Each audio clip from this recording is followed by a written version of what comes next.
Who monitors my pretrial bond conditions in Dallas?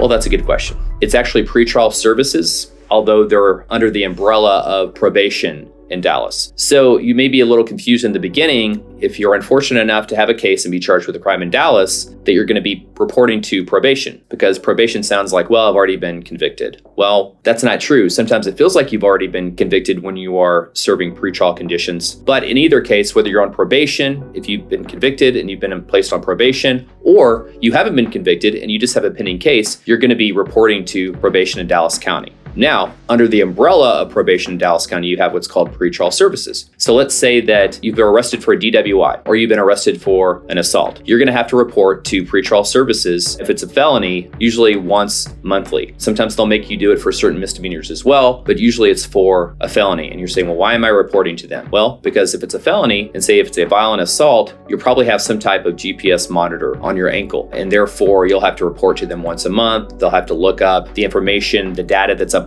from your GPS monitor to make sure you're not going where you're not supposed to be going. And say if it's a felony DWI, you may have what's called a scram device. And a scram device is also something that's going to be on your ankle, but it's going to read sweat to see if you've been drinking alcohol, because if you're on felony bond conditions for a felony DWI, you cannot be drinking alcohol. So why is this important to know who your pretrial officer is and what you're going to be required to do? Because if you have a pending case, that means that you were arrested, you had to post bond. Part of those bond conditions require you to abstain from doing certain things, like the DWI example, can't drink alcohol. In a felony assault case, you can't have contact with the person who's the alleged victim. If you violate one of those bond conditions, what's going to happen is that pretrial officer, no matter how good of a relationship you have with them, how nice they are, they're going to report that violation to the judge. And it's important to understand that, because a lot of people think that, well, okay, these are my bond conditions. Are the police going to be visiting my house? Is the Dallas County Sheriff going to be visiting my house to make sure that I'm abiding by these bond conditions? No, it's this pretrial officer. And if they find out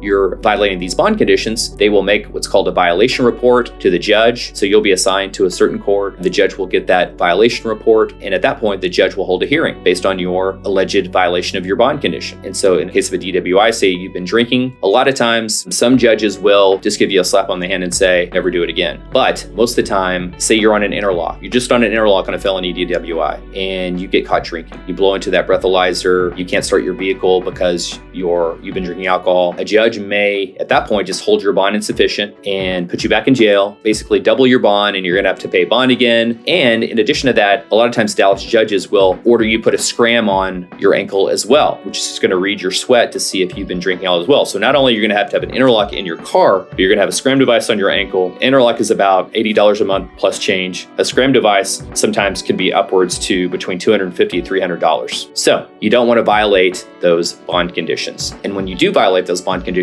the person that's going to be making that report to the court is your pretrial supervision officer. So you want to make sure that you're doing everything you're supposed to do. Thank you for watching. If you have any questions or comments, please leave them below. You can also visit us at dallas.versustexas.com.